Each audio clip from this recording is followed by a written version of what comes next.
All right, I'm good.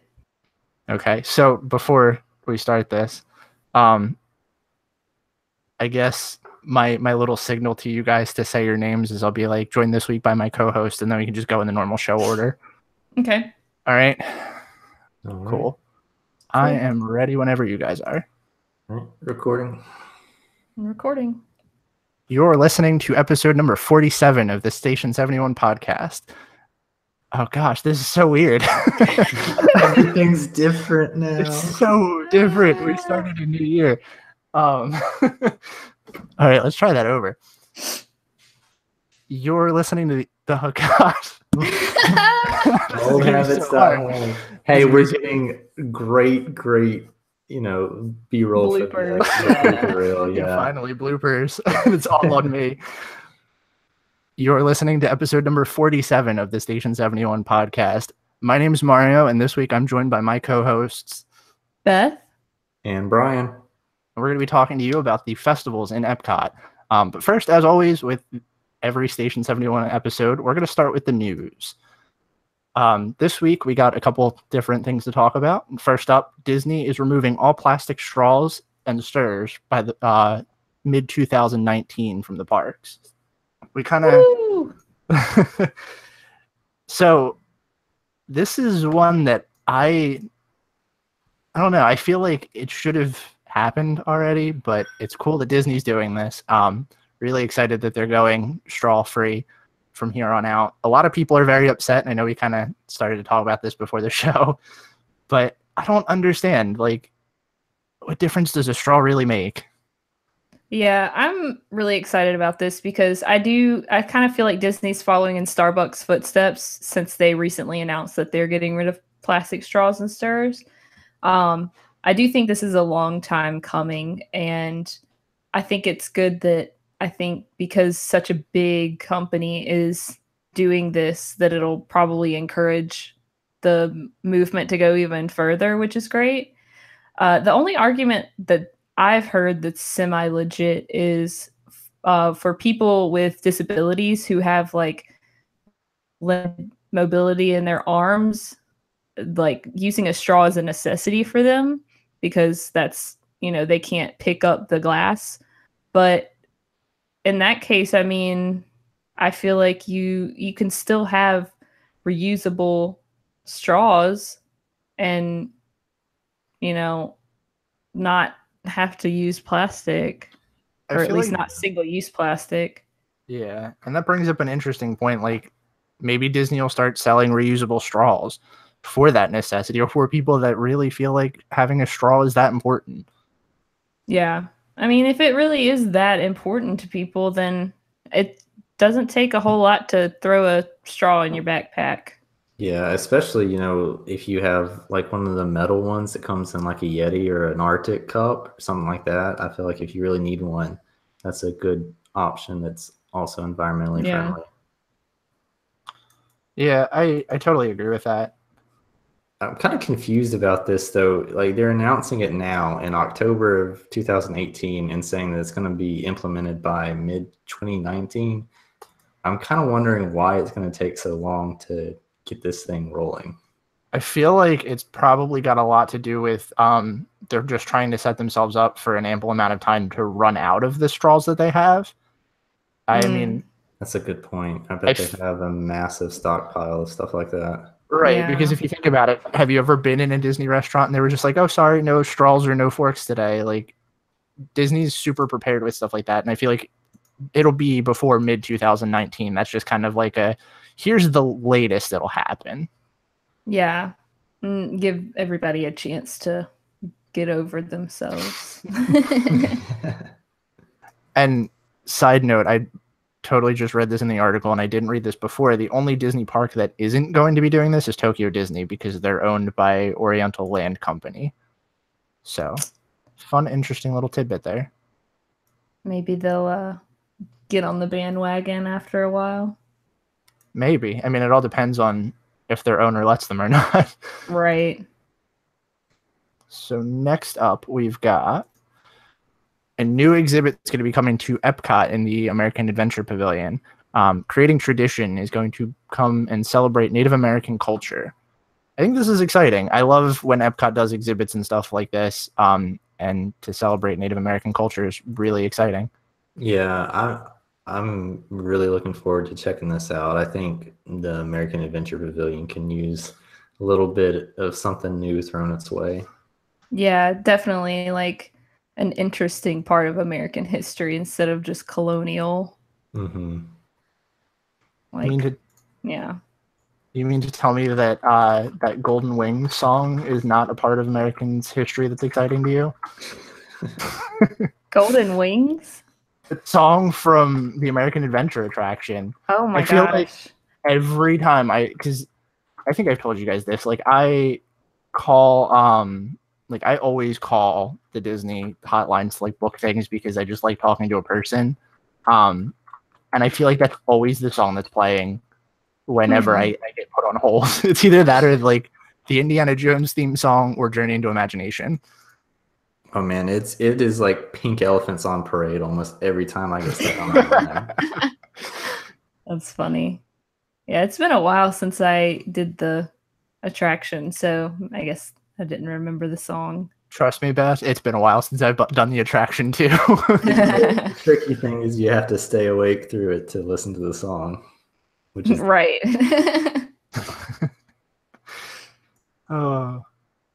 So the next piece of news that we have is Disney is developing a moving floor technology to enhance virtual reality.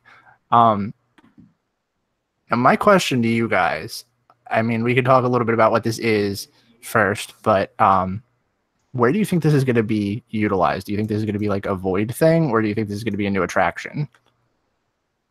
Kind of like what we were talking about, I guess, a few weeks ago with the Void at Disney Springs. I have a hard time believing that this is going to come to the parks as an attraction because of the capacity issues that I think it would pose. So I think it's more likely to come to Disney Springs or something like that instead. Yeah, I agree. Yeah, I think this is going to be an upgrade to something like that. But since this is an audio podcast, and I'm sure most of our listeners don't actually have the news in front of us, they're developing a floor technology that's going to be using vibrations and like a conveyor belt technology to make you really feel like you're immersed in this experience. Mm-hmm. I know Brian's kind of got a better grip on this than I do, so I'll let you explain that one. So people that are familiar with VR technology probably have seen a lot of the what they call omnidirectional treadmills that they have that they develop so that you can basically stand pretty much stationary, walk on this thing, and the treadmill will move in any direction under your feet. So you don't have to be in an enclosed space to do the VR, and you can essentially walk forever in the virtual reality world. So Disney's kind of taking it a step further and adding a couple of like haptic feedback type things on it to make it more realistic. So one of them is, they're doing a vibration technology underneath it that's supposed to kind of, it seems like it's going to change it's going to make it feel like you're walking on different terrains. And then they're also doing it where there's going to be basically a magnetic conveyor belt running perpendicular to the direction you're walking, and you'll have magnets embedded in the shoes that you wear on this. And again, that's going to kind of change how the texture of the ground that you're walking on feels. I think it also mentions that with the magnet, it can kind of pull you towards a certain direction. Isn't that what it, if I'm not mistaken? Yeah, so. It looks like it's, they said that some of this is also it's kind of like influence where the user is going to walk within the virtual reality world. So kind of to steer you towards certain things.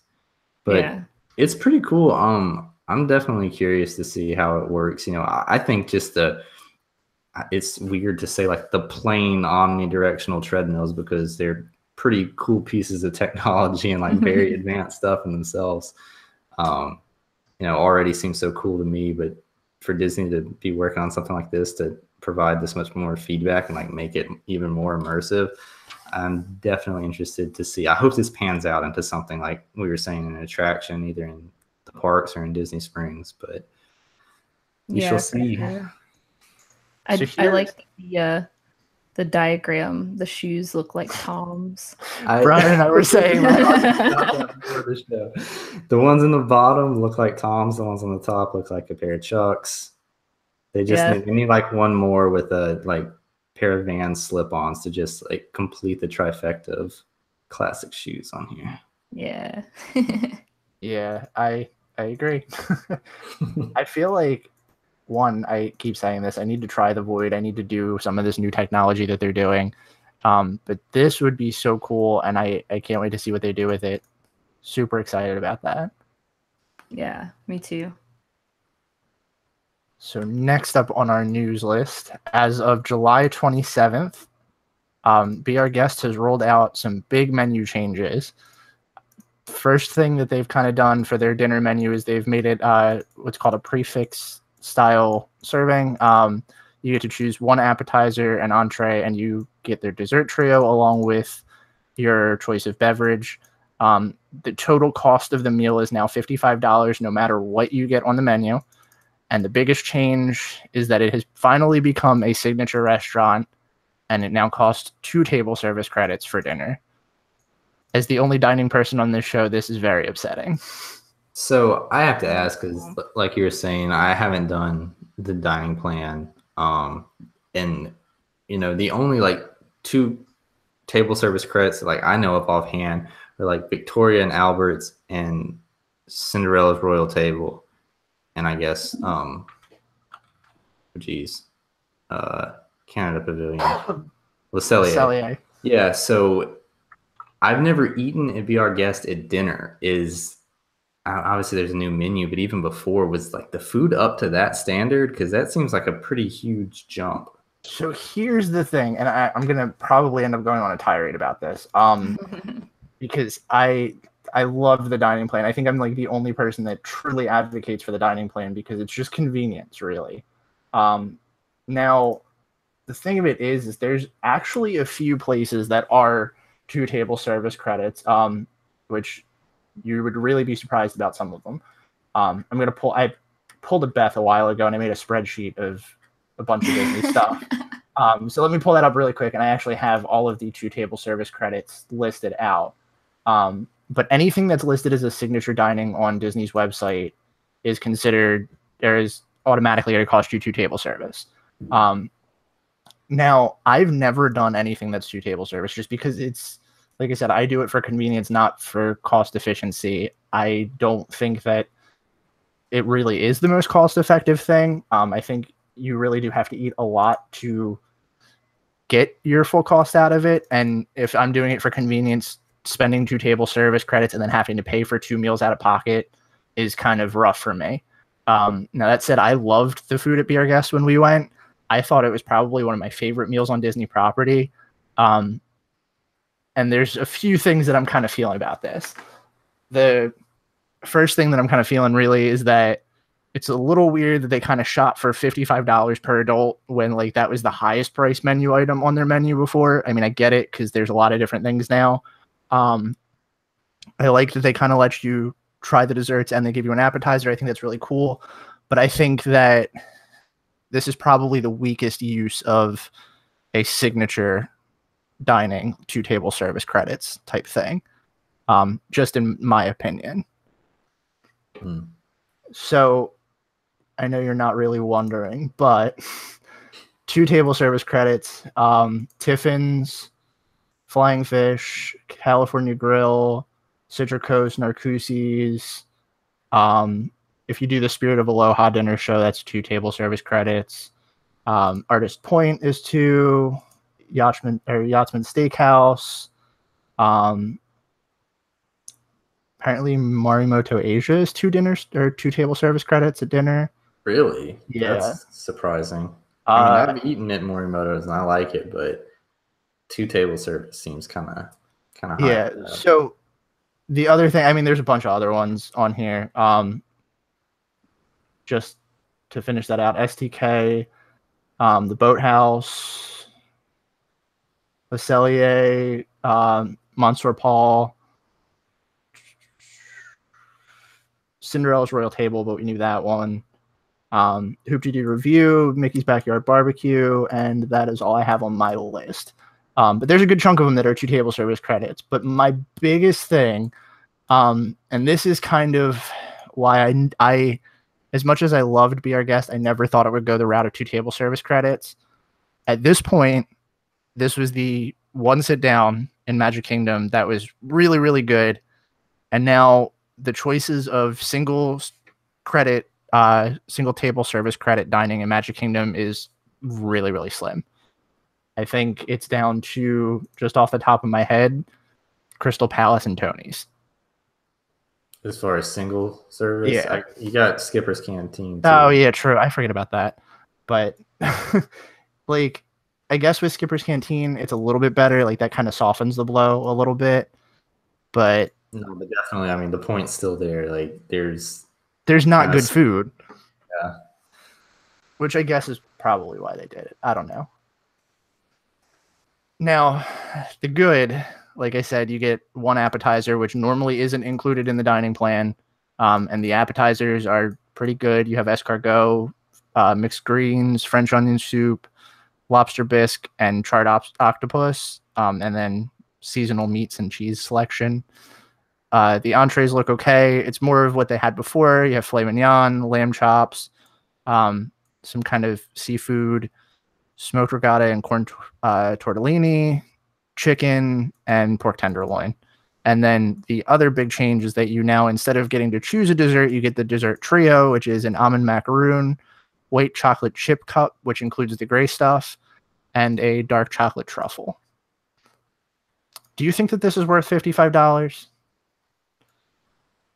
That, I don't know. It seems high for me. Like I said, I've never eaten there at dinner, so it's kind of hard to really say. But just hearing what they're offering, it's really hard for me to pay $55 a meal for anything inside the parks. Like, if I want to go somewhere nice on Disney property, I'm going to a resort or I'm going to Disney Springs. So let me tell you about this, because it is mildly relevant. I was telling you guys before, we're going on our next trip. It's going to be 4 of us. And at this point, I know we're well before when I have to start making dining reservations. Wow. And I kind of had this figured out. Be Our Guest was on our radar before they decided to change it to 2 table service credits, and upped the price a little bit. So going back and looking at it now, if you do table serve, if you do the dining plan, you automatically have to pay for 1 meal out of your pocket. It's just kind of how it goes, because they give you credits by night that you're staying, not days that you're in the park. And we were trying to figure out what our one was going to be, because we had 5 restaurants picked out. Now, with this one, we were thinking that maybe this would be... Hang on.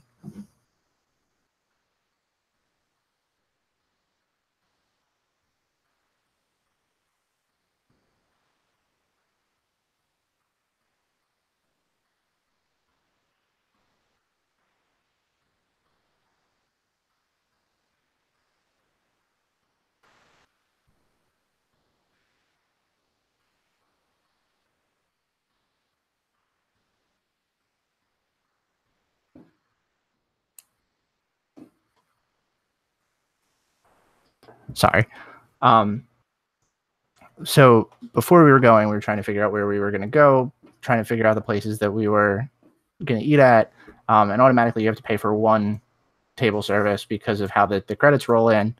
And we were kind of thinking that maybe we were going to pay for one of the cheaper ones, but with this being 2 table service credits now, and some of the people in our party still wanting to go to it, it makes it really tricky, because now we're thinking, instead of paying for 1, we might have to pay for 2, because we'll be using 2 table service credits, or we're going to end up paying $220 for 4 of us for dinner before tax and before tip. And I think that's just insane. Yikes. Yeah, that's a hard one to swallow. Right. And that's where I kind of fall with these like signature dinings that end up being 2 table service credits, because it's like you either have to do the 2 table service credits and lose an extra day, and then you pay for 2 meals out of pocket, or you pay for that signature dining outright and you're still paying the cost of 2 meals, basically.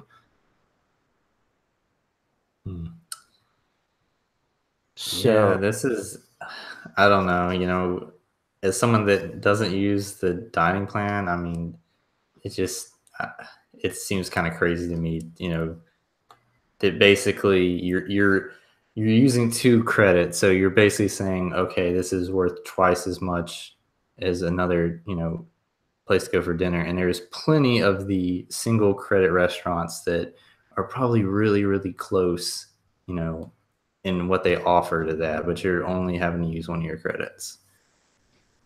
Yeah, and that's kind of the thing that, like, every time I start to look into planning, it's like, do I really want to do the dining plan again? Because either they're upping the price on it, and I don't mind paying a little bit extra just to have the convenience, but when it becomes that almost every restaurant I want to eat at is 2 table service credits, it's kind of a really hard pill to swallow there.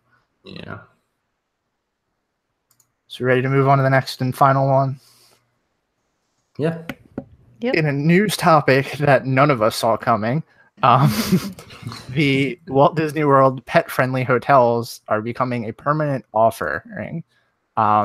Instead of going away like we had talked about last week, Disney was just planning to change their policy up a little bit, and now they'll be offering pet-friendly hotels year-round. This is interesting. Yeah. I mean, I guess it's successful if they're going to continue it. It's the same resorts that they were taking it away from, too. Yeah. I expected this going in the complete opposite direction. Yeah, definitely. I think that's very interesting. I mean, like, how many people could possibly be utilizing this? See, that's what I don't get. I mean, if you have a service animal, that's a completely different thing. And that, I mean, I assume service animals are able to stay anywhere. But I don't get why you want to bring your dog on a vacation to Disney. Like, I have a dog. I love dogs. Let me preface that. But it just seems like, I don't know, you're having that added responsibility. Yeah, you have the responsibility now of keeping up with your dog. Like, as much as you may think so, your dog's not going on vacation. Like, you're bringing him to a new, strange area and leaving him alone for large amounts of the day, which is not going to be fun for your dog. And you got the added issue of, if they're barking and disturbing the other guests. I don't know. Maybe some people are really into having their dogs with them, like, all the time, even on vacation, but I don't understand this. Yeah, I wouldn't want to bring, I don't have a dog, but I wouldn't want to bring my pet in general on a vacation, just based on the fact that the whole point of a vacation is to relax and, like, have fun and do what you want, not work extra to take care of another, like, living thing. Right. It's stuff like this is just so weird to me. Like, I kind of get it, but at the same time, I feel like there's no real big positive to this. Like, not like there's a really big negative to it either, but why would you go to, like, a Walt Disney World resort and bring your pet with you? Like you guys said, it's just like you're taking care of an extra person. Right. And it isn't enjoying the vacation. Right. You have to go back to the room to take care of your dog. You have to make sure that everything's okay. And I would feel guilty about leaving a dog in a hotel, especially if, like, it's an unfamiliar environment. They might end up, like, actually doing damage in the hotel. Like, that would be my biggest worry. Right. Like, at best, I feel like your dog doesn't care. It's not going to be a positive experience for your dog. Yeah. I just am not in favor of this policy because it's going to encourage people to bring their pets, and I just don't, like you guys were saying, I don't see any benefit to it. Mm-hmm. Especially, like, the people that are park warriors and they're open to closers. Like, that dog is not getting walked that whole time you're at the park. Oh, yeah. I mean, I have to think that most people wouldn't do that. But please, if you are that kind of person, just don't bring your dog to Disney if you're not going to be there to take care of it. Yeah, definitely. Well, see, like, okay, here's the thing. We almost, when we were planning this next trip, we were really trying to convince my girlfriend's parents to go with us. But their biggest concern was that if they were going to go, they wanted the whole family to go, and they can't take their whole family because they have a dog that has some medical needs that they need to tend to. Now, in that instance, something like this might be a little useful, but then again, like in their instance, they'd have to go back to the park 4 times a day. Like, even with a dog with normal needs, I would feel like I'd have to go back to the room like 4 times a day just to take care of it. Plus, being as far away as you are, the dog would also have to fly down to Florida. Well, and the worst part of that is the issue that they have is the dog is blind. So that would not be good for her at all. Man. Yeah. Yeah. But I just don't get it. Like, I don't know. We stayed at a pet-friendly hotel, and I think I told this story the last time we talked about it. And the entire time that the person next to us was out of the room, their dog was crying. So it's like, it makes it kind of unenjoyable for the people around you too. Yeah, that's my everyday life where I live. It's not really that bad, but I do feel bad when I hear the neighbor's dog whining. I'm like, sorry, buddy, I can't come in. Yeah. So I'm going to break from the show really quick. Since we're doing a new format here, do we want to do listener feedback first, or do we want to just dive into the topic? I say we just do topic and then do feedback if we've got time. Yeah, sounds good. Okay.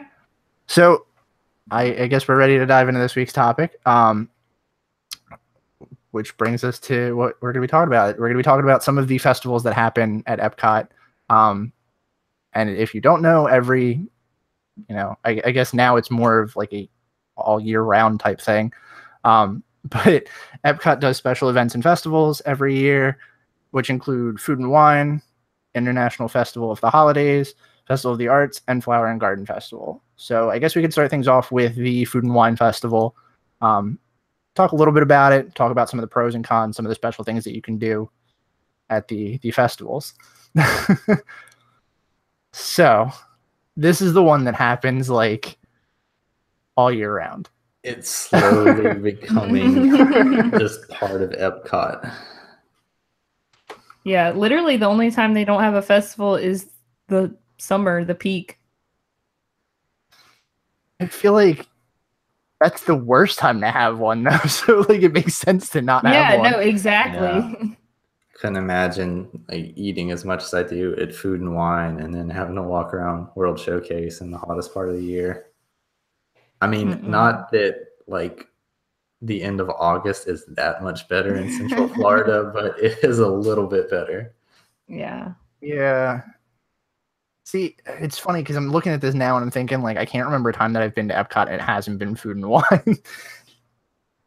Yeah. So, I mean, for those that don't know, I feel like this is the most explanatory of all of them. They set up little kiosks throughout the World Showcase, and you get to go around and try different foods and wines, foods and alcoholic drinks from different countries.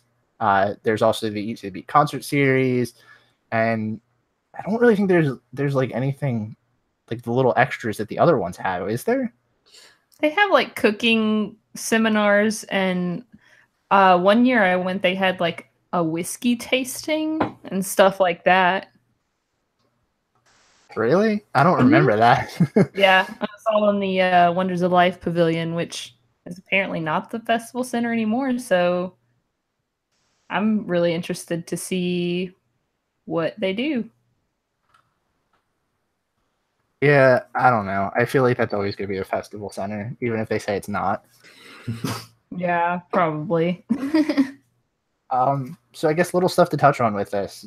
Are there any like special menu items or anything that you guys want to talk about with Food and Wine? This is definitely the one that I've gone to the most. I really appreciate that all the festivals have at least a few vegetarian or vegan options, but specifically Food and Wine, the Greece kiosk has loaded Greek nachos that are vegan, and they are absolutely incredible. Like, I would eat them any day for a meal. Like, it's not like a consolation prize as a vegetarian or a vegan. It's like actually delicious. So I would highly recommend those. Huh. It's funny because, like I said, I feel like this is the one I've been to the most, but I really can't think of anything that I've gotten specifically from Food and Wine. I think Morocco has some of the best food at their booth, like consistently from year to year. And it's very, I don't know, I guess I don't get a lot of chances to eat Moroccan food, if ever, aside from here. So it's cool to be able to try something very different. I guess that's a good thing about Food and Wine in general is like, if you like to be adventurous with food, you get to kind of step out of your comfort zone and try stuff in smaller, cheaper quantities than committing to going out to a restaurant. That's true. Yeah, definitely. And I don't know if I think I mentioned this on another episode. I don't know if they're doing the tabs this year, but that was just absolutely awesome. For anybody who didn't hear that, or if you guys maybe forgot, they had basically what was a card on a lanyard that they gave you, and you paid a certain amount of money, and it had tabs that you would tear off and give to someone at the kiosk to trade for a food or alcoholic item. And you could get it in like an 8-pack or a 16-pack. And it was like such a good deal because the way that it like split up is if you split it completely evenly, it was like $7 or something per tab. But a lot of the drinks are more than that. So and the food offerings too. Yeah. So yeah, it was a really nice deal.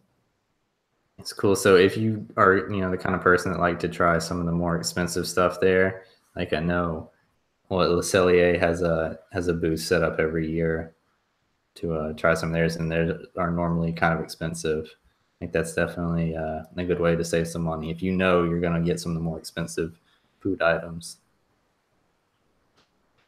That's a good little tip too. I didn't even think of that. Trying to think of like, other than the seminars, they don't really have any interactive things in Food and Wine. The one thing that I do remember, and I don't know if they still do this because it was in a really weird spot. I remember that there was like a chocolate and wine pairing seminar type thing that lasted like all day the one year.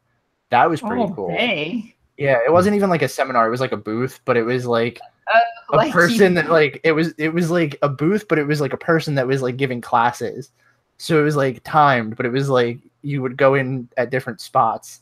I think. Gotcha. I thought you meant like same people all day. I was like, why would you wait the day like that? That's a real big commitment. Yeah.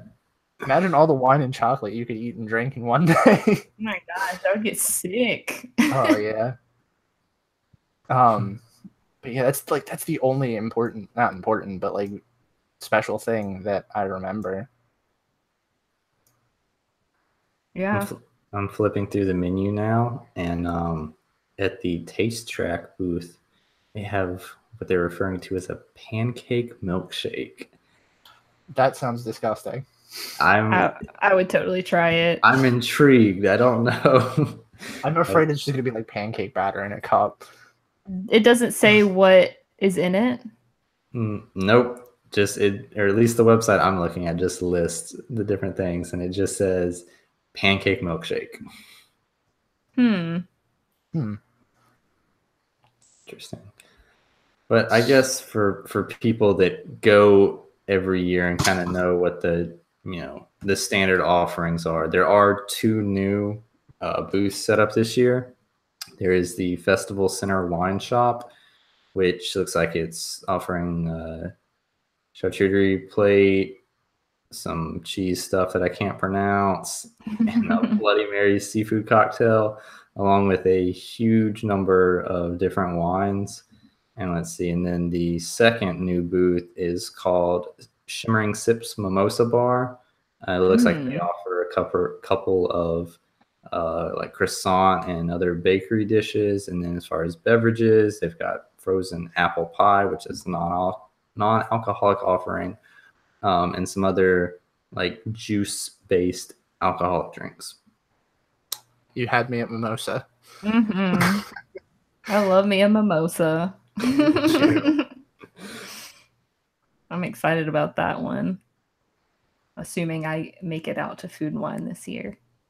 I mean, are you going to Disney at all this year? Well, you see, I'm always teeter-tottering between I have bills that I need to pay off and you only live once. So Oh, man, that's me. Usually the YOLO wins, so I'll probably end up getting to go to Food and Wine this year. So we also have, I don't know if we mentioned the dates, August 30th through November 2nd. Keeps That getting feels longer really- and longer. Mhm. It's just like, that is such a long amount of time. Yeah. I feel like it has grown pretty significantly in the past at least, 5 or 10 years. Mhm. Well, so throwing it back to when it was just Food and Wine and Flower and Garden, I feel like this was definitely the most popular out of the two. I think it still is by far. Well, I mean, Flower and Garden has definitely come a long way too. Like, Flower and Garden is not just the topiaries that are everywhere and you get to go in a butterfly garden. It's basically Food and Wine 2.0. Yeah. Yeah. What did you say the dates were again? August 30th through November 2nd. Okay. Being the nerd that I am, I want to know how many days it is. Oh, wow, God. It's actually 64 days, which is less than last year, which was, I believe, 75. So they brought it down a little bit. Huh. Interesting. Oh, I wonder why. If I have to make a prediction, I think they're probably going to be expanding the length of some of the other festivals.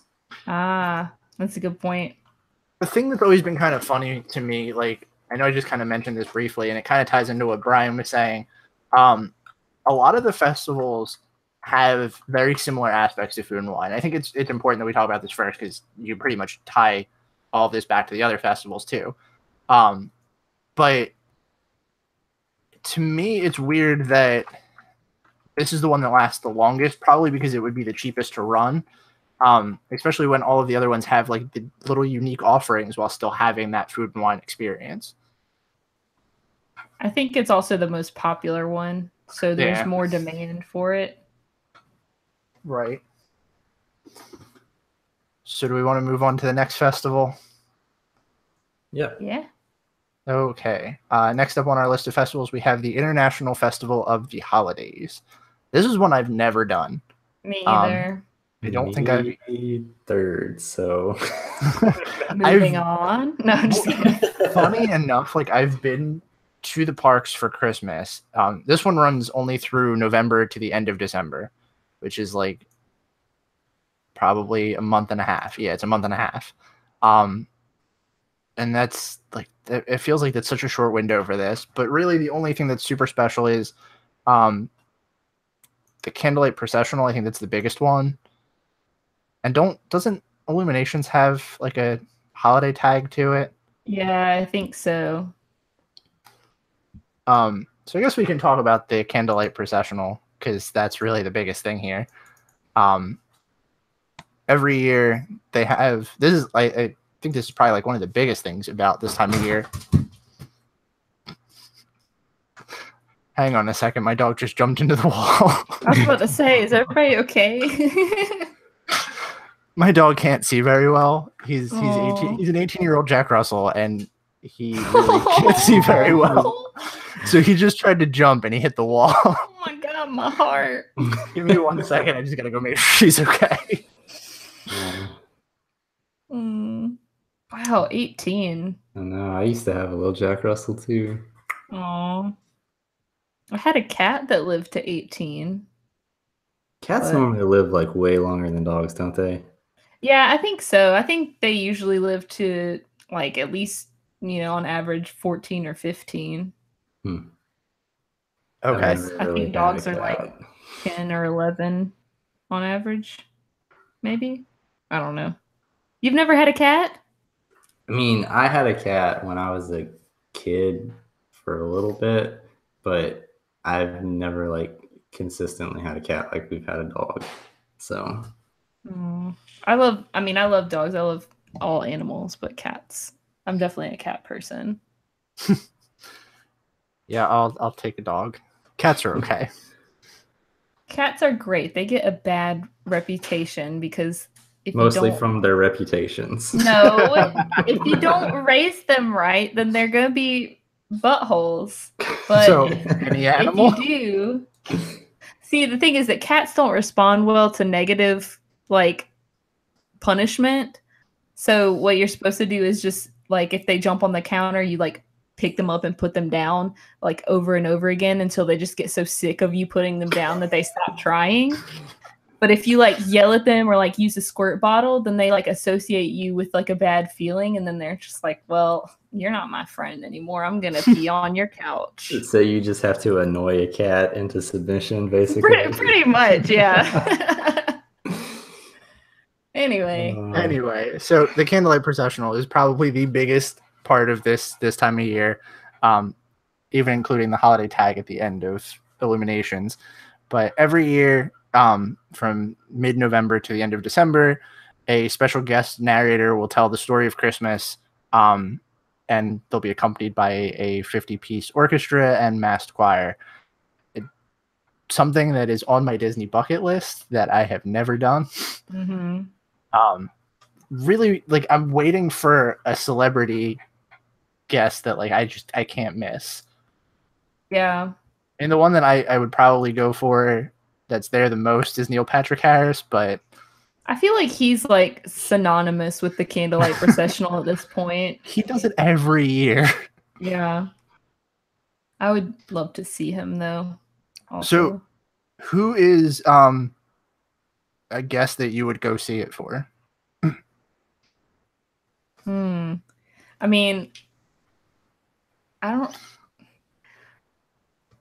feel like none of my people that I would like make a special trip to go see would actually ever do it. Like Zach Braff is my absolute favorite actor. That'd be great. I would love to see him, especially like tell the story of Christmas, but I don't think that he would ever do that.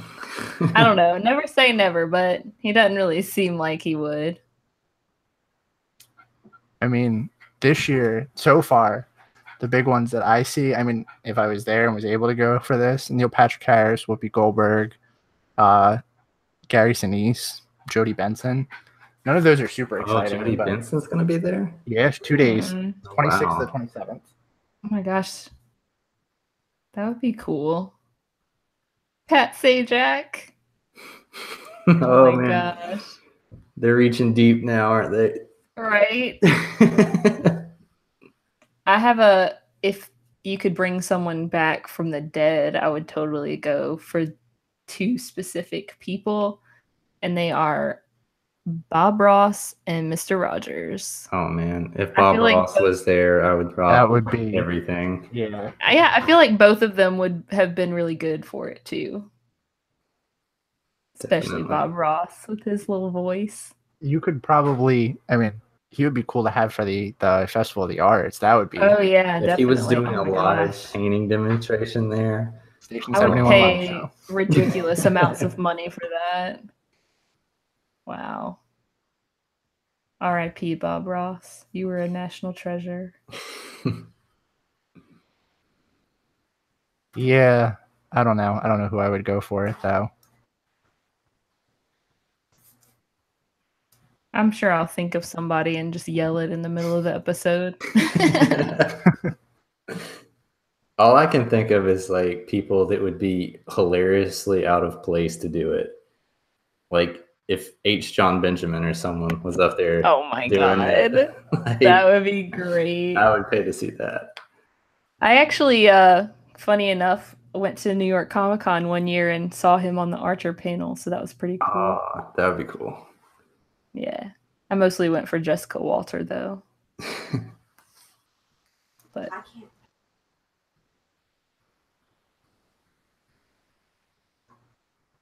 there someone having a dilemma. Yeah. Hang on 1 second. It's all good.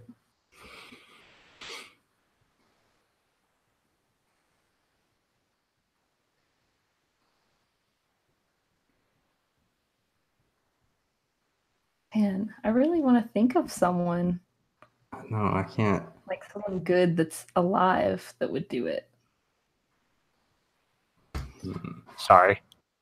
But yeah, I don't know. I can't think of anyone that I would personally go for, just because, like you guys kind of said, there's no one specifically that would make it worth it to me. There's 4 people that are TBD on this list, and I am interested to see who they are, but I still feel like it's not going to be enough for me to be like, yep, surprise trip, going down tomorrow. Man, I'm kind of surprised that they wouldn't have, the full lineup set by now. Well, this Yeah. list is from July 6th, so let me see if there's a different one.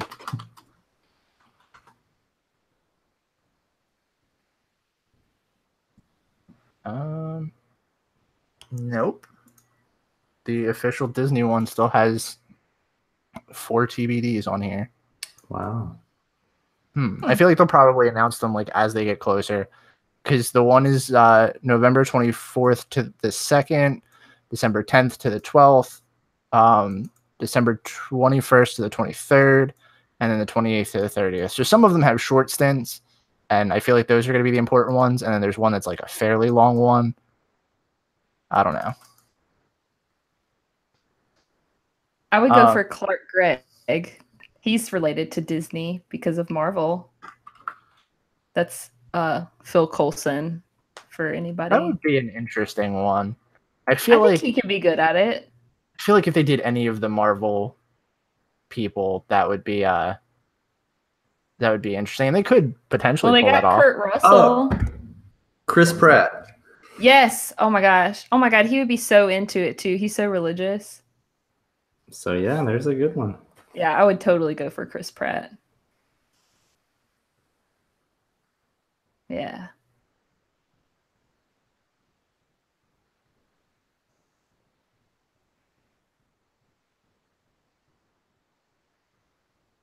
Are we still here?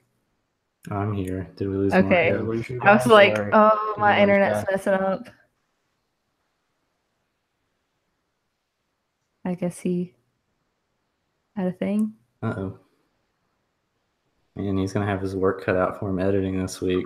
I know, Last right? week when there wasn't any.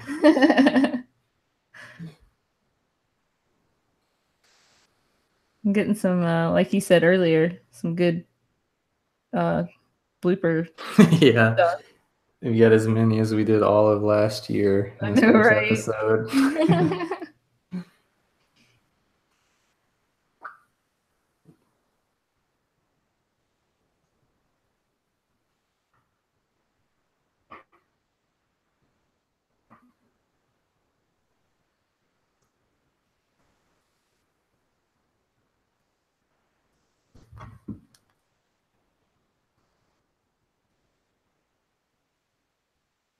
Oh, so I saw earlier y'all were talking about mailing out the prizes and stuff.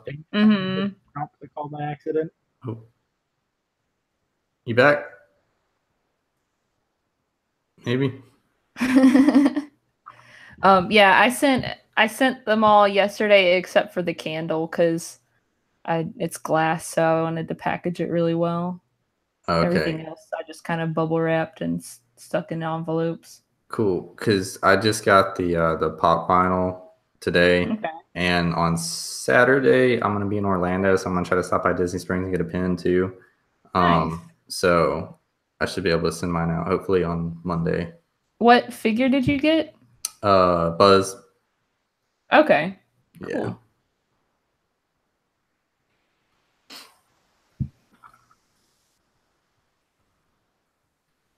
I'm like looking through the old, like previous years of the narrators, and Gary Sinise was also in 2015. Oh. So maybe it's not like a sorry we took you out thing. It's like you've already done this before. Yeah, sorry, we took the exact script that you read and said so basically dub over it. Right. It's so ridiculous. That still Hello? like just shocked me. Hey. Okay. Hi. Hang on one second. Let me fix that. He's back. LeVar Burton did it in 2014. I don't know if I would make a special trip for him, but if I were to plan a trip and have like flexibility, that would have been cool.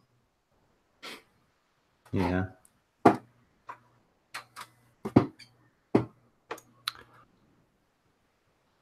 Oh, and Jonathan Groff was in 2014. Wow. That was literally like right after Frozen came out. Right? Didn't Frozen come out in November 2014? Yeah, I think it did. Huh. That's the voice of Kristoff, in case anybody doesn't know. Wait, hold on. No, it came out before that. 2013? I think it came out 2013. Oh, yeah. Yep, 2013. I was about to say, okay. Well, still, it's relevant. I mean, for how much Disney's marketing it, it feels like it just came out yesterday. I know, right? Yeah, those are interesting ones. Were they like? Does it say if they were announced right away, or? It just has the year, so it doesn't say when they announced it. Just because that whole TBD thing is kind of throwing me for a loop. Yeah.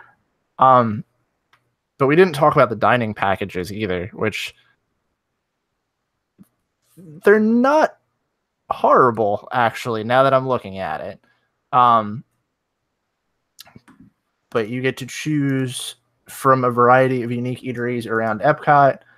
Each Candlelight Processional dinner package includes one appetizer, one entree, one dessert, and your choice of non-alcoholic beverage at select service restaurants, or one full buffet if I cannot talk today. One full service buffet if applicable.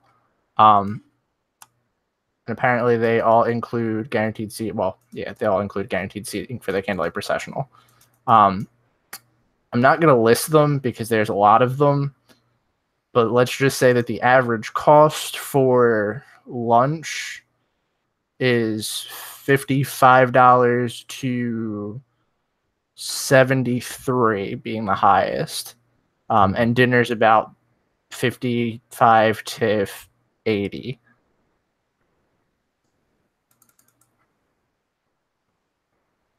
Okay, why is breakfast cheaper for adults but more expensive for children, like for lunch and dinner? Wait, really? I totally missed that. Which one? Breakfast starts at $38 for adults and $22 for children. Oh. For lunch and dinner, for lunch, adults are $50. For dinner, they're $55.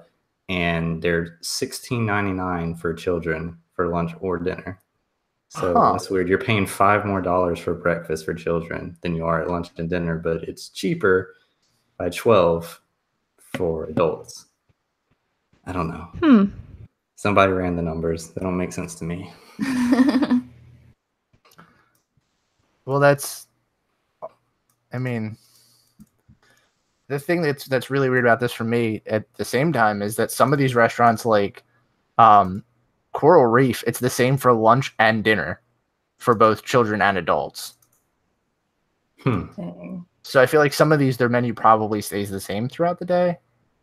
That might be why, but it's still not bad considering that you get the Candlelight Processional with it. No, I mean, look at any other like dinner show package things across Disney. Like, this is pretty cheap comparatively.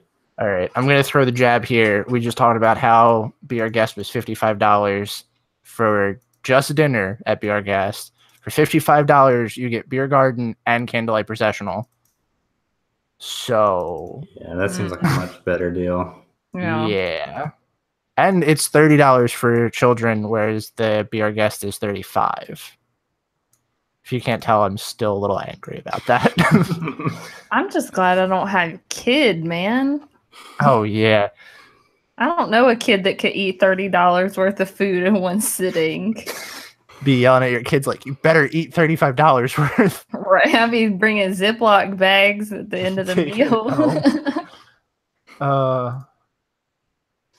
So do we want to talk about the next one? I think this is probably a favorite across the board for us, right? Yeah, this is a really cool one. Festival of the Arts. I think this is the one that has the most unique offerings too. For sure. Oh, yeah, definitely. and it's the newest, which is really surprising. Yep. Did it really start in 2017? I feel like it was before that. This year was No. only the second one. Really? Yes. Wow. I literally heard about, like, when I heard about this, I was like, wow, like a festival that I could go to the like absolute first time. No. I drove down on a Friday, went all day Saturday, and drove back on a Sunday. It's crazy. I remember when they were doing this and it was the first one. Like, it's just so weird that you could say we were at the first Festival of the Arts. Yeah. I got the Tervis tumbler and everything. But I think this is the coolest considering what they offer. So they have live art demonstrations, which some of them are just like incredible. Booths set up for artists to sell their work, different PhotoPass stuff, but I think that's also standard for a lot of the other ones. And then the Disney on Broadway concert series, as I kind of just hit all of those things on the show notes. But there's a bunch of other stuff too, like the mural paintings and like different demonstrations. There's just so much to really go over with this one, I think. Yeah, and while I do think that they have similar offerings in some regard, I do think that the PhotoPass opportunity is definitely the coolest one, or are the coolest ones, because they have these iconic paintings and you get to literally step inside and look like you're in the frame, which I think is super cool and, like, I don't know, great little souvenir photo. Yeah. I really love the live art demonstrations. It's cool just to see people work because, you know, even getting to look at all the art, it's really cool to see somebody actually make it there in real time and see, you know, how quickly some of these people are able to do it. Like, obviously extremely talented artists. Yeah, and I love, even if I'm not planning on buying anything, I love just going around to the booths and looking at their work. And some of them have like such cool, unique styles, or really cool, like unique, I guess, choices of like things you can buy. Like one year I got these earrings that were made out of like coffee beans or something. I think it was at Festival of the Arts, not Flower and Garden. They do that. Actually, they might be at both festivals, but I know the booth you're talking about. Yeah, and it was really cool. They had like jewelry made from different things like coffee beans and seeds and nuts and stuff. It was really neat. I think that's the coolest thing, is that there's a lot of uniqueness to this festival. And even like down to the desserts, they're kind of in their own way art forms. Absolutely. I feel bad eating the food. Oh, It's yeah. so pretty. Apparently there's also like not just the Disney on Broadway, there's a bunch of like community art showcasing and stuff, concert series type things. They also have seminars at this one where they bring in artists, and you can, some of them I think you actually like paint with them or whatever, and some of them it's just like a class type of thing. Like I know there were photography ones with like master photographers. I've never taken any of them, but they've all sounded really cool. Yeah, I don't think, like, the one thing I remember doing was the mural, and I also remember going into Wonders of Life, and there was like a cooking show going on, but I don't remember stopping at that because, I mean, you can catch that at Food and Wine. But like, there's so many different things. I think this is the one that if someone was like, hey, which festival should I go to at Epcot, this is going to be the one that I would recommend. Which, yeah, I agree. But it's funny because I think it's the one that Disney pushes the least. Yeah, I think you're right about that. Oh, just give it time. Oh, yeah. I mean, I like it now. I do hope it kind of grows a little bit because it is overshadowed by Flower and Garden and Food and Wine. And I think it's got a lot of potential to add, you know, more stuff to it. But even with, I mean, I would say it's got a like more limited offering, but it has a lot more cool interactive stuff to do while you're there. Yeah, definitely. I think it's cool to have like here's something that I made or something that someone else made while I watched as a souvenir than remembering all the food and drinks you drank and ate. Right. And like how they have a lot of the meet and greets with the artists at their booth. Like it's more of at Food and Wine or even Flower and Garden. It's like you're going to the festival, and Festival of the Arts is almost like you're kind of a part of the festival itself because you get to do so much stuff with the people there. Like Mario was saying, when you're painting the mural and even getting to, do a lot of the workshop things that they have there. Yeah, that's a really good point. Yeah, I love this one. And I think in a couple of years, like you said, give it time and it'll be full swing. It'll be the head of the festivals. Mm-hmm. Now, I hope this doesn't kind of turn into how Flower and Garden is like when they say, oh, we're going to expand on it. And it's like, let's make it more like Food and Wine. Like, I hope that Festival of the Arts kind of retains its unique characteristics that sets it apart from the other festivals. Mm-hmm. Yeah, definitely expanding like the interactivity rather than the things you can buy would be cool. Mm-hmm. Speaking of the things you can buy, this is always the like, all right, we're going to Festival of the Arts. Let's not make any dumb financial decisions here. Like, I always want to buy the art that's there and put it in my house, but a lot of it is ridiculously expensive. Oh, yeah, I totally agree. This is kind of a, hey, let's leave the wallet in the car type thing. I mean, the nice thing is you can go look at it and there's a lot of cool stuff to look at, but that's pretty much it. Yeah. So do we want to talk about the last one, which is the second biggest? Yeah. We've got Flower and Garden, which is usually the spring festival that kind of, I guess, balances Food and Wine, really. Food and Wine Junior. Yeah. Really is. But the biggest thing about this one has always been the topiaries, the giant hedges that are shaped like Disney characters. But in recent years, it's kind of morphed into Food and Wine 2.0, like you said, where they have the food festival booths, and you can pretty much do most of the things you would do at Food and Wine. Mm-hmm. Yeah. I do like this one though because it definitely has a different vibe than Food and Wine because of the topiaries and all of the bright like floral displays and stuff like that, which is really cool. I like I was kind of saying or like Brian was saying too, for Festival of the Arts, I wish that they would expand on that instead of adding more kiosks. Mm-hmm. Now, I kind of see where Disney's coming from, though, because, I'm not sure how much more different type of stuff you can add. I mean, obviously, you can add more plants and everything, but as far as something like how do you add an interactive activity with plants, for the most part. But I like Flower and Garden a lot because it is like Food and Wine, but there's an extra, kind of layer thrown in there.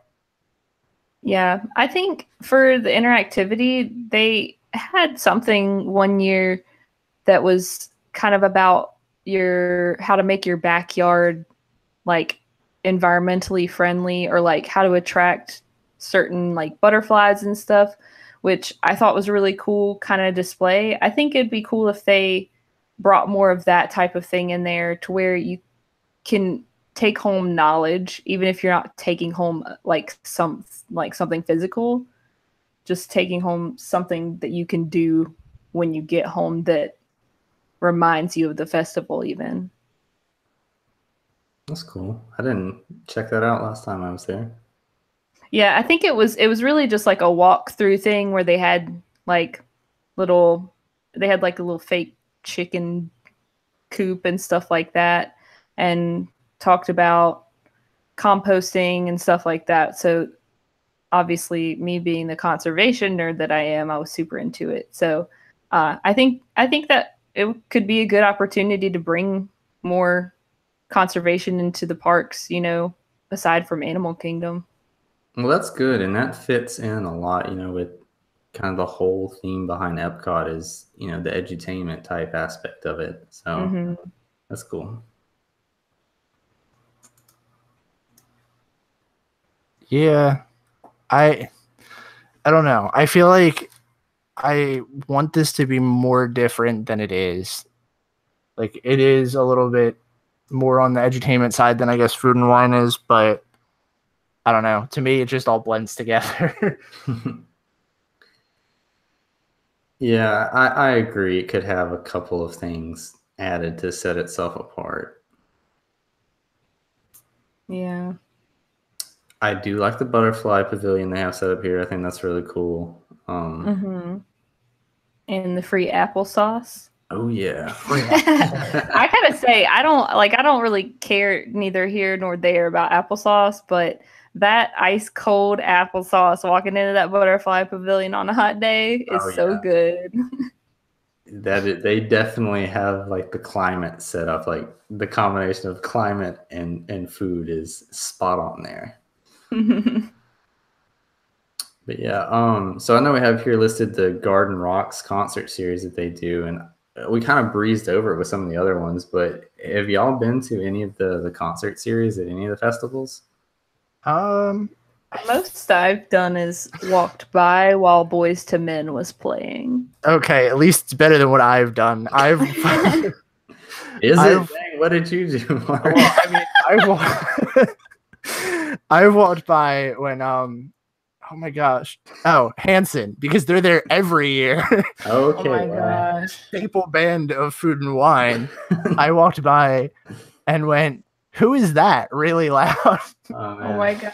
That's great, because, man. you know, the only song that anybody knows by them is that Mbop song. That's great. They have like one gig and one song a year to do. That's a sweet deal for a musician. Did you guys know? Did I lose you again?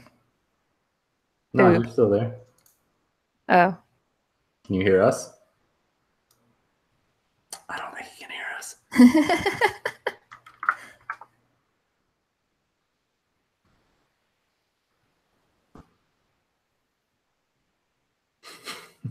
I think we might have already talked about this, so I guess I don't necessarily need to bring it up, but I just love that Hanson, their like little beer brewery thing that they have. Oh, yeah. The beer is called Hops.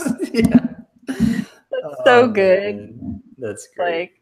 Like, I bet, like, I think when we talked about it, it may have been you, but somebody mentioned, like, I bet they, like, thought of that, and that's why they made the brewery. Yeah. And, you know, it's great. They'll probably make one flavor of beer for, like, 20 years, you know? So that's kind of how they like to do stuff.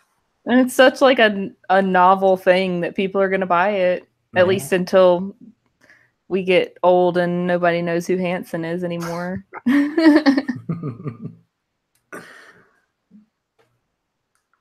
You there, Mario? Can you hear me? Yeah.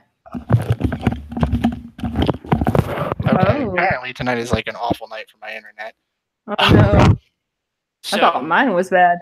Yeah, no, like I was all right, but for some reason, like, oh, this is not good at all. Apparently, my recording has stopped too. Oh no. Yeah, I mean it stopped. Let me see what the last name is.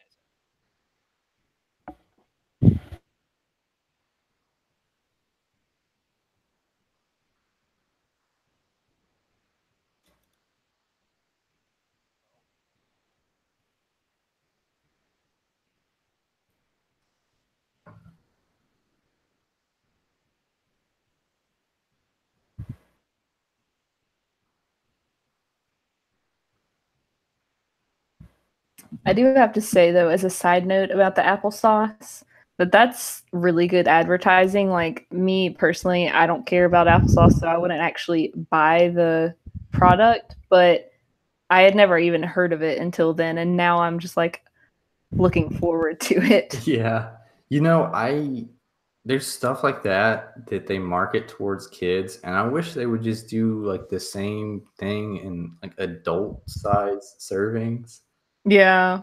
I was just talking with someone at work about this the other day, like Capri Suns. Like they need to make Oh adult my size gosh, Capri I Suns. know. That would be so good instead of like having 3 sips. I know, like I like tasty, sugary, fake fruit juices too. Like, I guess the whole point, like the whole shtick of Capri Sun is to be in the pouch, but they could make a bigger pouch. I Or mean, they could just put it in like a bottle, you know? bottled Capri Sun. Yeah. And I know that they can make it in a bigger pouch because they have those like wine cooler type of things at Walmart that are adult sized that are in pouches. They could just put Capri Sun instead. Yeah. Or they could put Capri Sun and add alcohol. Oh, And then it man. would You're on to something now. Oh man, I need to get cracking on this.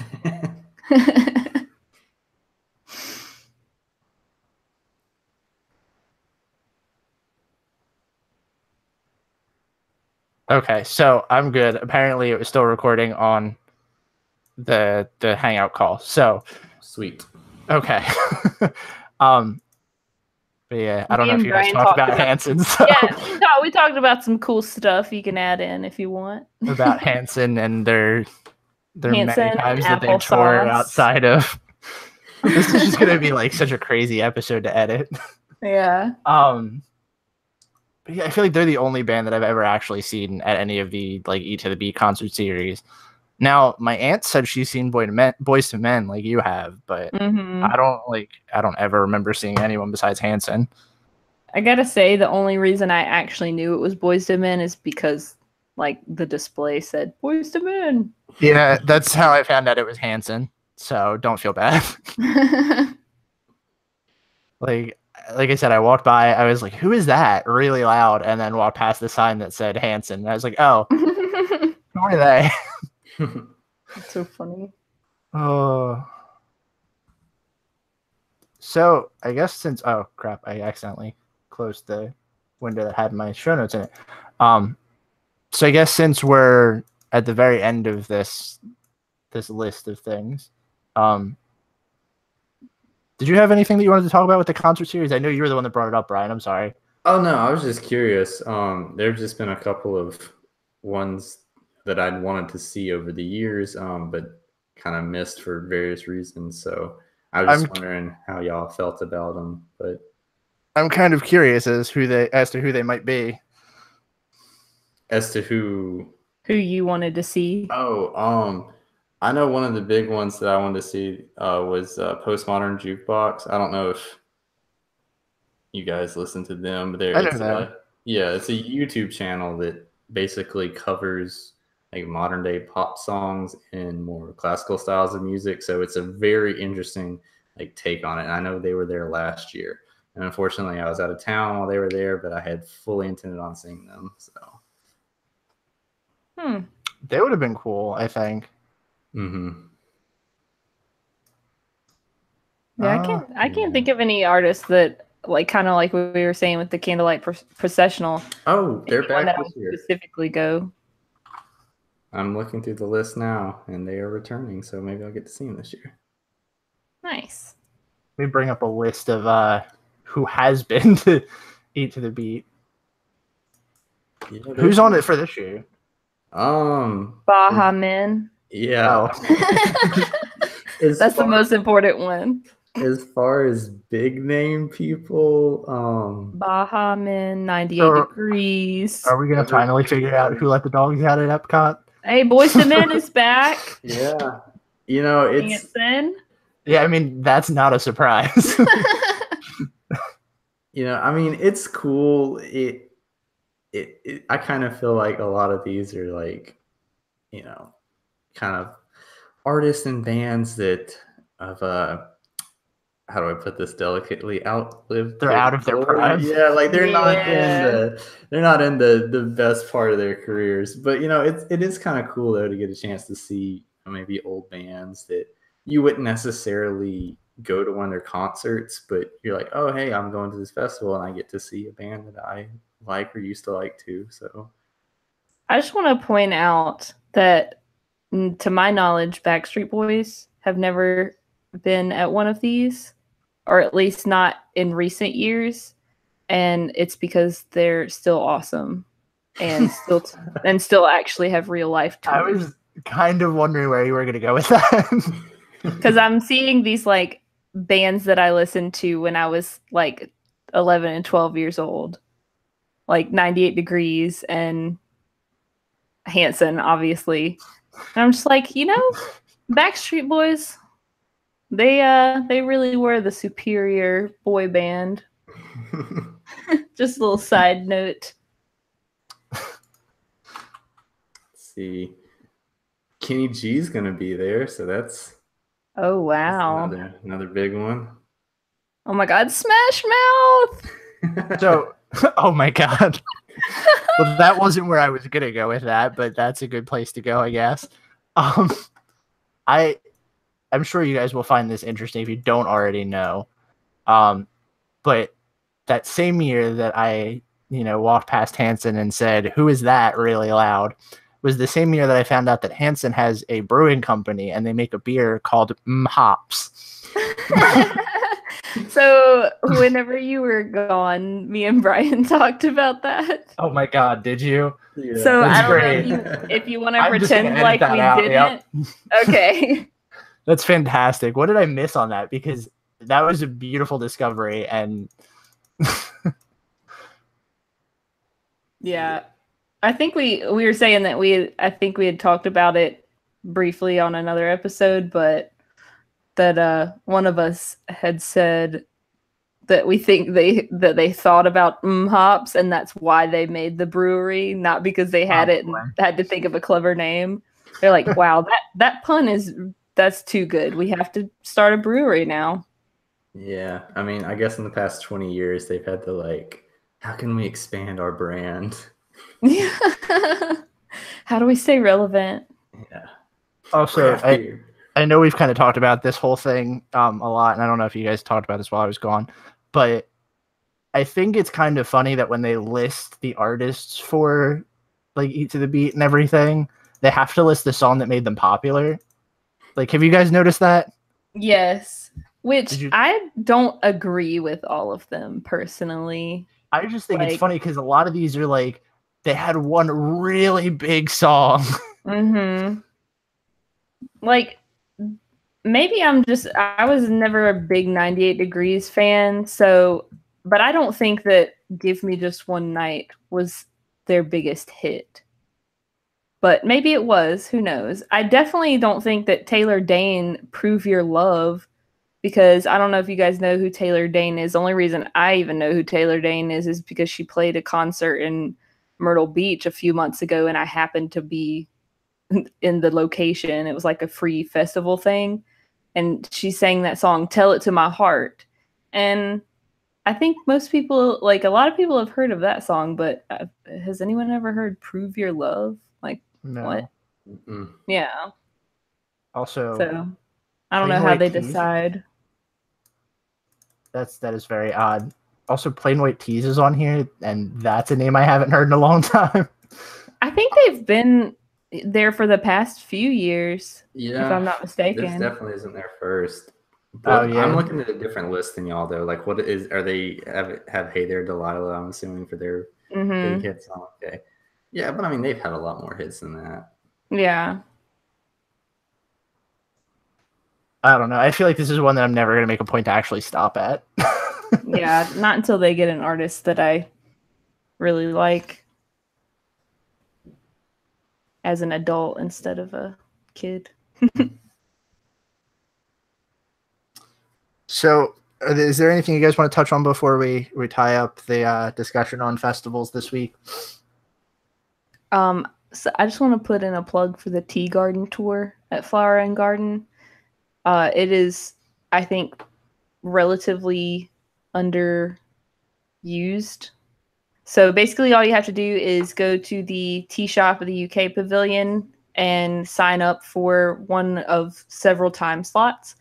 and they take you around and tell you the history of tea and really cool fun facts, and then you get to do a tasting at the end, and it's free. And I love tea and I love learning things, so if you like either of those, you should give it a shot.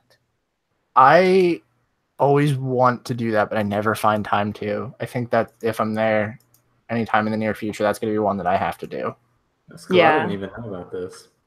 Yeah, and it's the tour guide is British, obviously, so you get to hear a British accent for like half an hour, which is great. So with that, I guess we can transition into the final segment of the show now, our listener correspondence section. We have two emails that we kind of wanted to read. And as always, we're going to paraphrase some of the longer bits. But we had a response from one of our listeners, Victoria, to our Save and Splurge episode, which, by the way, I've heard a lot of really good things about. Super happy about that. I love when people say that we help them out. But she wanted to reach out to us and tell us that she felt that Park Hopper and Park Hopper Plus is something that you can definitely save on. When they were on their last trip, they decided that they didn't originally want to do a Park Hopper option, but later felt the need to add it on, and wanted to visit the water park as well. And when they contacted Disney to add an extra day with a Park Hopper Plus option, it was only about $140. So for that price, they added a 6-park day and the option to go to the water parks or ESPN Wide World of Sports 6 times. And real quick, was this you saying this, Beth? Or yeah, no, I just put that in as a little note. Okay, I'll skip that. We can come back to that.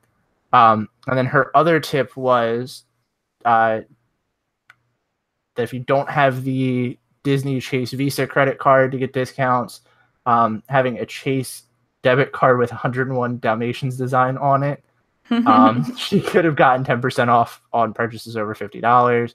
Not sure if the discount works everywhere, but it worked at the hotel gift shop. I feel like that's probably because they weren't checking it.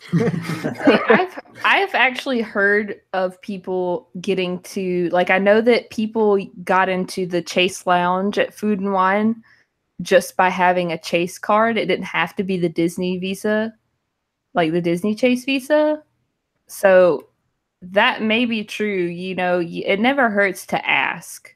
Right. Real quick, kind of to this point, I wanted to tell you guys something that I know Brian at least will be very excited about. In our planning and having to shuffle things around because of Be Our Guest, we thought about maybe taking a day off from the parks and having our first day be Springs.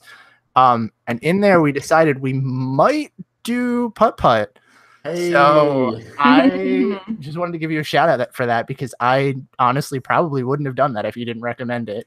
I think it's a lot of fun. I really do. And it's, you know, a pretty cheap option for something. $14 a person. That's crazy cheap. And save us like the $100 on the one-day ticket and do putt-putt. Right. And it's a lot of fun.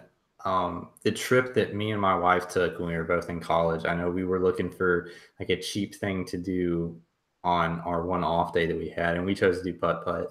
And it, you know, it's a lot of fun and it's relaxing. You get kind of out of the hustle and bustle of the park. And yeah, it's just, I have a lot of fun with it. I'm awful, but I have a lot of fun with it. We're thinking about doing it because our trip is going to be 7 days, and I've done 7-day park trips, and it's nice. You can kind of do whatever you want. But it is kind of expensive when you're paying for 4 people. So we're thinking maybe just to save time, we'll do 1 day at the Springs and then do like putt-putt to end the night out just on something special. Cool. Now, this might be off the air, but which one did you recommend? Was it Fantasia Gardens or was it Winter Summerland? I personally like they're both really good. I like Winter Summerland just because I love the theming at Blizzard Beach and it carries over into it. So that's the one I would recommend, but really I don't think you can go wrong with either one of them. Nice. So I just want to make a note that I didn't realize the value of the Park Hopper Plus option I haven't had to buy tickets in several years, so I guess I never Lucky really you. looked into it. I mean, I have had to pay for an annual pass, so technically I have bought tickets, but I never really looked into the ticket options, I guess.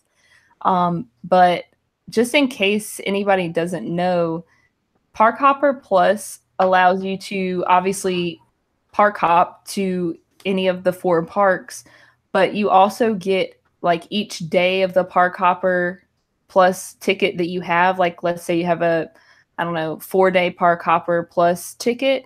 You also get 4 visits to either like Victoria said in her email, the Wild World of Sports or the water parks, but you can also do the putt-putt like you guys were talking about.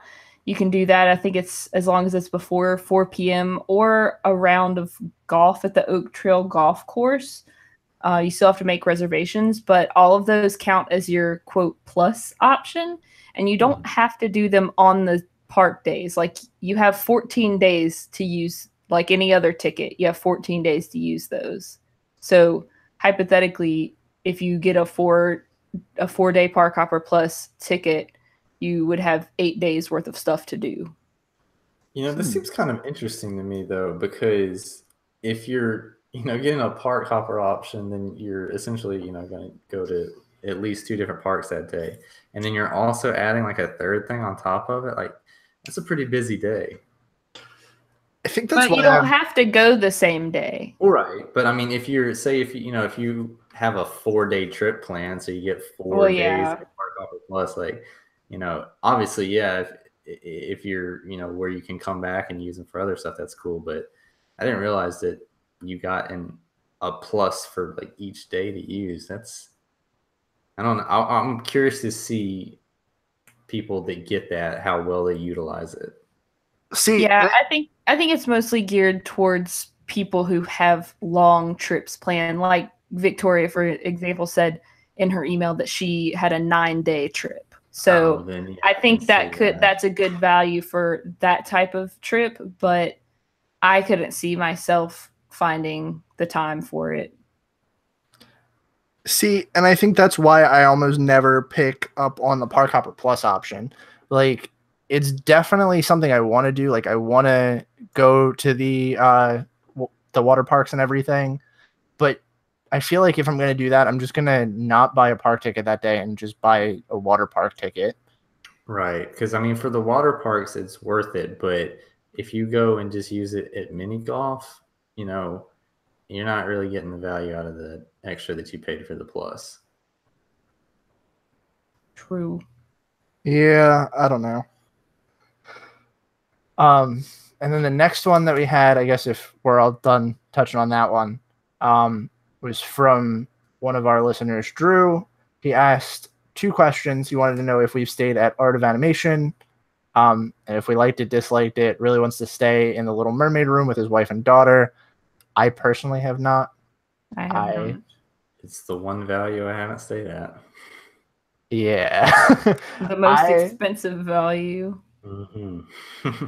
So the only experience I have with this, now I've never been there. I've never like walked around there. But I remember the one year that we went, there was a thing that was going around. It was like right after it opened that they had bed bugs. And that has been enough for me to not stay there. See, I don't want to scare you, Mario, but I've heard that about several Disney resorts. And I just want to tell you guys that as someone who had to live through the nightmare of bed bugs at my apartment in college, I would not wish that on my most hated enemy. So I've heard that too, but like whenever we go, we always check. Yes. And so we had a friend that stayed. Sorry to cut you off. No, you're fine. We had a friend that stayed that same year, and they had checked, and everything was fine. But they came home and they brought bed bugs home with them. Oh God! So I'm getting PTSD from that's this. why I'm like, I don't think I could do it. Like we've knock wood, lucked out every time we've stayed. I do have to say though, I have read pretty pretty extensive stories about people who have experienced bed bugs at Disney resorts. And first thing I want to say is that it has nothing to do with like how clean you are or how clean your room is. It has 100% to do with just people accidentally brought them and they got left behind. Like these things. You say that like you'd want to bring them home. No.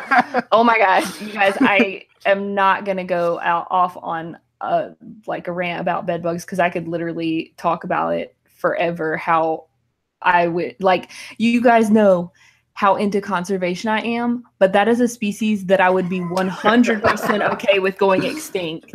Like it was the worst experience of my entire life, I swear. Well, that's anyway, if it makes you feel any better, I've read stories about people who have dealt with bed bugs at Disney resorts, and not only do they take all of your belongings and they clean them and make sure that they're completely rid of bed bugs before they give them back, and they clean the room really well, and they have some, I don't know, special procedure, like, I don't know, pest control type of thing that they do. They also usually comp your entire stay and give you free clothes to wear.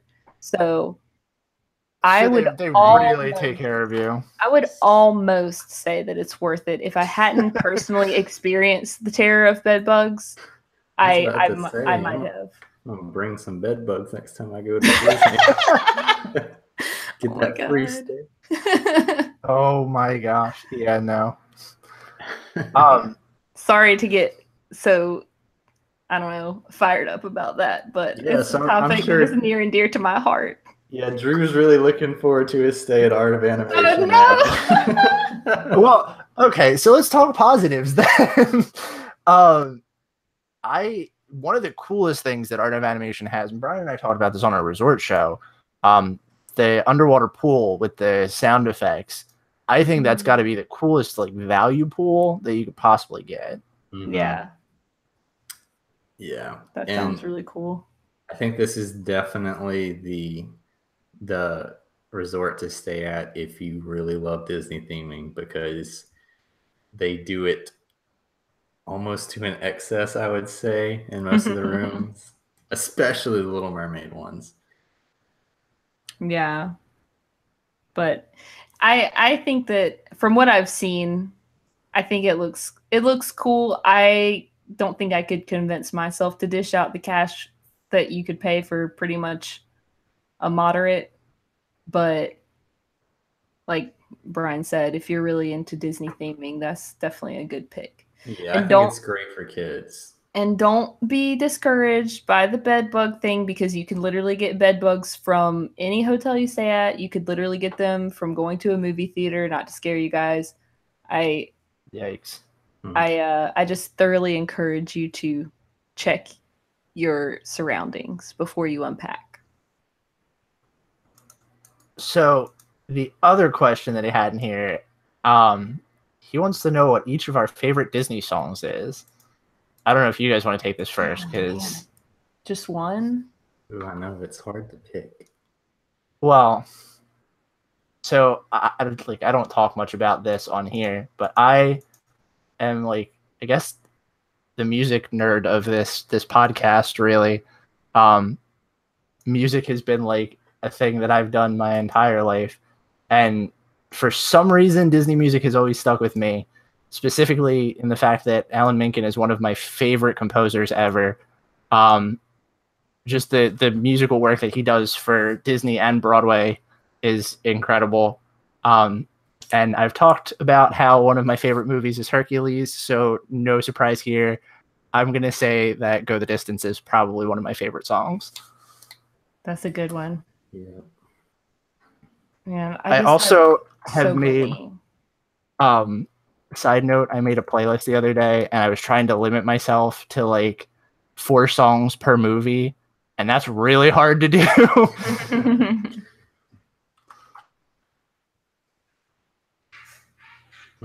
I feel like if you broke it down into categories, this would be a lot easier. Like, what's your favorite villain song, and what's your favorite love song? Because I can do that. I definitely can do that. All right, favorite Disney love song, go. I see the Whole light world. Tangled. Oh my god, me too. Wait, which one? I see the light. Okay. What was 'Cause I yours? heard Brian? Brian's A whole new response. world. That's probably That's my a second. close second, yeah. Oh man, I had another one too. So my playlist is loading up because I have to look at this to pick my favorites. So yeah, I just lost what I was gonna say.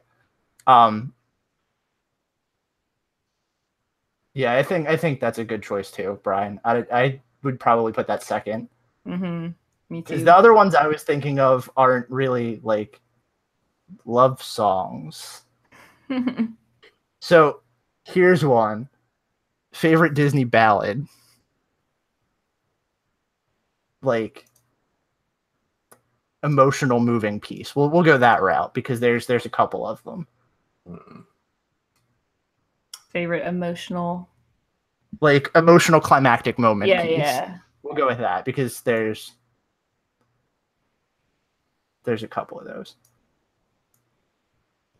I would probably say the I Am Moana Oh, that's a good one. Good. song. Yeah. I think it's actually called I Am Moana, if I'm not mistaken, but Can I go, because I had one, but can I go a different route and say Disney Broadway? Hey man, this is your show, man. You make the rules. Because I'm gonna say, and I have this weird obsession with this musical. I'm gonna say Santa Fe from Newsies because the soundtrack from Newsies is really good. If you haven't had a chance to listen to it, I have the recording, like the live recording downloaded, but I haven't Side note, finished it yet. if you haven't watched it, it's on Netflix. So do Yeah. that. But yeah, that or Hercules. It's called Santa Fe. Yeah. Huh. It's like, wait, hold on. Which one do you have? Do you have the original movie version or the Broadway version? The one with Jeremy Jordan, because I'm Okay. obsessed with him. Okay, that's the good one because if you don't know, that's actually based off of a movie, and Christian Bale played the character that Jeremy Jordan plays, and he sings. Okay. Huh. And it's just spoiler alert, it's not very good. The movie? Both.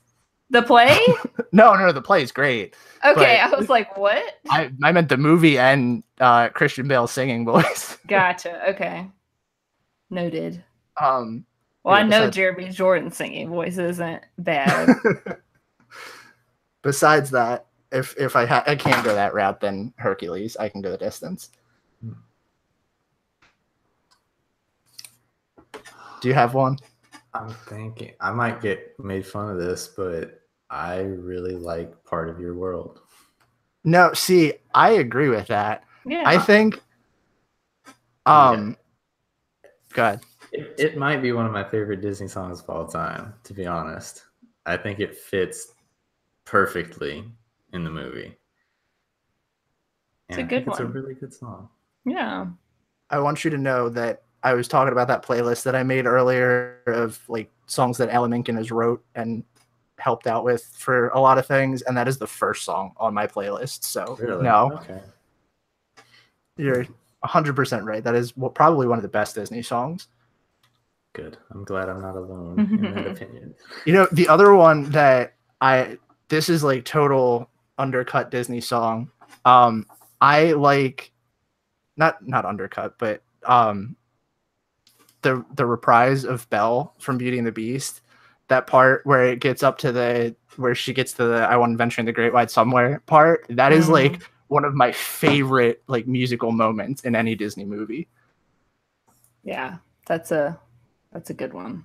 We could do a whole like Disney movie We really music should superlatives. do an entire I could definitely do it.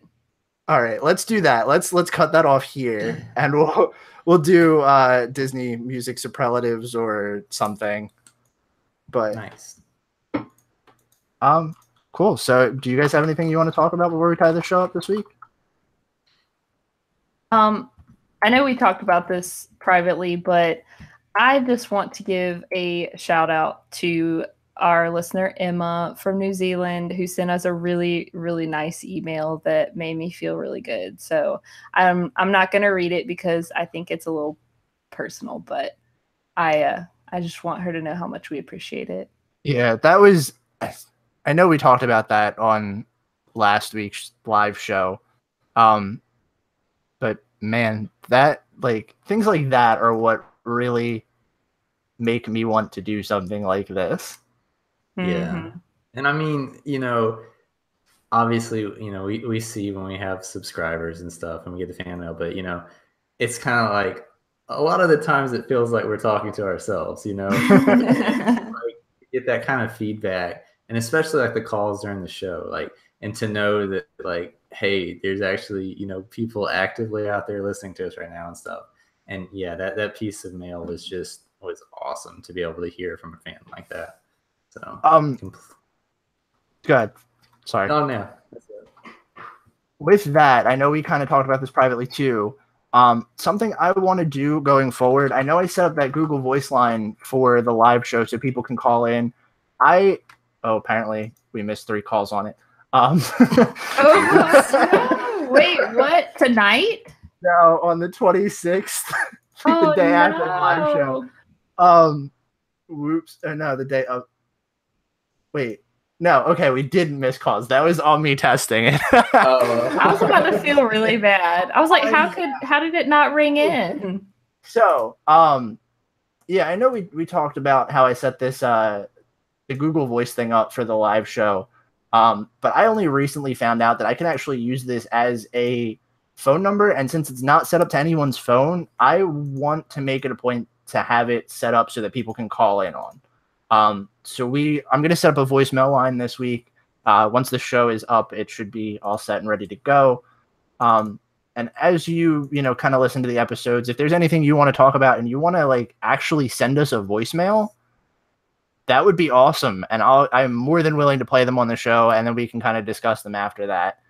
So again, if you didn't have the number from the live show, it's 561-899-6441. It's a Google Voice number. I'm going to set up a voicemail on it, and we'll have something on there so that you can leave a message, and we'll play it back on the show. Yeah, do it. Mm-hmm. I think that would be pretty cool. Awesome. I just got to make sure that I set it so that it doesn't ring to anybody's phone. The last thing I want to do is have it like set up to Brian's phone or something, and he's getting calls at work from people.